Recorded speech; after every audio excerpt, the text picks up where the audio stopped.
beneath a cinema complex. Wyatt considered his unbending first rule: always have an escape route. He didn't want to drive into the car park.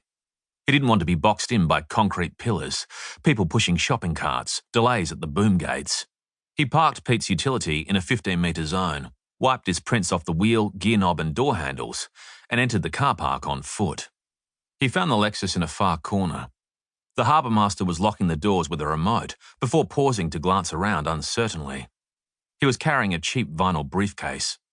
Was this the drop-off point?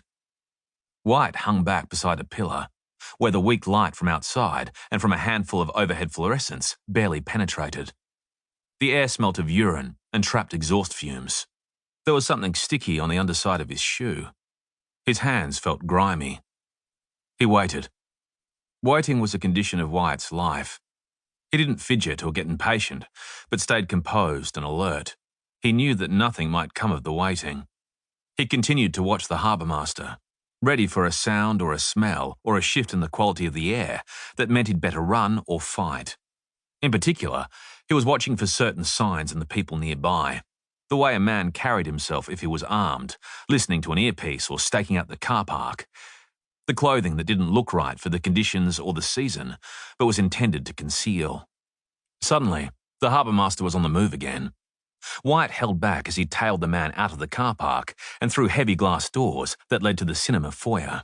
The harbour master led him across the vast space and out onto the footpath. Here, Frankston's extremes were most apparent. The glittery new multiplex on one side, a strip of miserable $2 shops, a butcher, a camera store and a chemist on the other. The harbour master crossed the road and went down into a short mall, where a busker tuned his guitar, racks of cheap dresses crowded the pavement, and exhausted shoppers sat hunched over coffee at a few outside tables. Soon Wyatt knew how the payment would go down. Seated at an otherwise empty table was a man wearing a suit, an identical vinyl briefcase at his feet. He was young, disgusted-looking, and Wyatt guessed that he worked for the shipping company. The suit knew why he was there. He watched sourly as the harbour master nodded hello, put down his briefcase, and pulled out an adjacent chair. No talking. The young man drained his coffee, grabbed the harbour master's briefcase, and walked away. That's when Wyatt moved. He was counting on swiftness and surprise. He wore a faded blue toweling hat, sunglasses, jeans, and a roomy Hawaiian shirt worn over a white t-shirt, clothing that distracted attention from his face. His features were attractive on the rare occasions he smiled or was lifted by some emotion. Otherwise, repressive, unimpressed, as if he understood everything. Knowing this, he always hid his face. He slipped into the vacated chair and his slender fingers clamped over the harbour master's wrist. The harbour master recoiled. "Who the fuck are you?"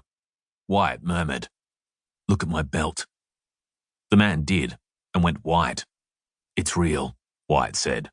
And it was. A little .32 automatic. "What do you want?" "You know exactly what I want," Wyatt said, increasing the pressure and leaning down for the briefcase.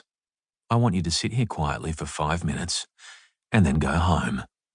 His voice was mild, soft, calming. That was the way he worked. Most situations demanded it. In most situations, it was fail-safe. He didn't want a panic, a scuffle. The harbour master took in the hardness and long muscles of Wyatt's shoulders, arms and legs.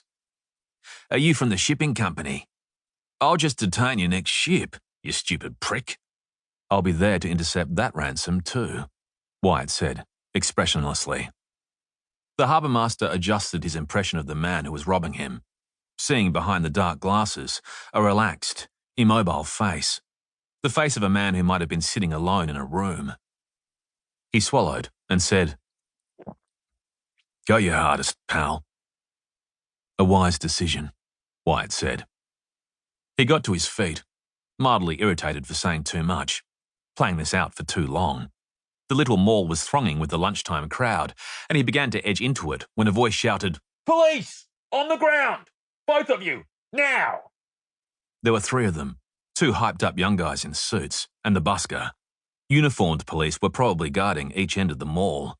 Wyatt ran at the detectives, windmilling with the briefcase, which struck an umbrella stanchion and flew open, tumbling a large, crammed envelope into the air.